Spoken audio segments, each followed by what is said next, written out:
Let's face it, your cookies suck. They don't spread right, they don't taste right, and they're not the type of cookie fix that you're looking for. I've been there too. Hi, my name is Michaela. I'm a video journalist for the Homeschool baking channel.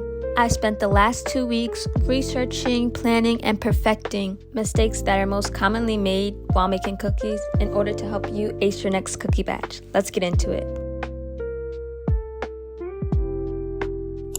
Recently, I made cookies for my first video, and they took 2 long days to make. I was so excited to finally get to taste the dough, but to eat the finished cookie, and when I did, yeah, that cookie sucked. It really did. The flavors I had developed over time had not matched the final product. I was devastated. I was trying to figure out what was going wrong, and I realized I had missed one crucial step. When you do not pay attention to the little details of the recipe, or even pay little attention to the recipe at all, you'll end up with a crappy cookie because you did not do the prep beforehand. So what I recommend now is to definitely watch the video over and over and over, even if you've done the recipe before and it's turned out good. Because I've done this recipe a lot. But read the recipe over and over, take notes, make sure that you can teach it to somebody else. That's the main goal. Once you have the recipe down pat, you are now good to move on to step number 2. Measuring properly is just as important as reading properly. It is super easy to overmeasure flour, not as easy to overmeasure sugar, because when you put sugar into scale like grams, they weigh out the same no matter if you use cup measurement or gram measurement. Flour has proteins that combine with other ingredients like eggs, brown sugar, and butter, basically all of our wet ingredients, to create protein structures that trap air in the oven, making cookies fluffy. Flour also contributes to a chewy texture of a classic chocolate chip cookie. So measuring flour correctly ensures the best results. For measuring in general, I recommend that you use a scale to properly weigh because it helps to nick any extra errors while making cookies of any kind. But if you don't have a scale, you can always use a spoon and a measuring cup to gently shake the flour into the measuring cup. And then when you're done, level it off. If you've already created cookies and you're wondering why they're not turning out correctly, you're kind of in the right place. Let's start with not using fresh rising agents.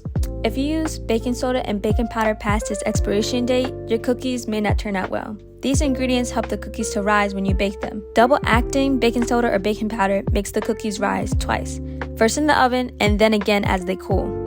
Either way, all rising agents react with brown sugar. In the oven, the water in the dough creates holes, allows the baking soda and the acids to create carbon dioxide. If you're not sure whether or not you used old baking soda or baking powder, you can test it by using a small amount of baking soda with vinegar in a cup.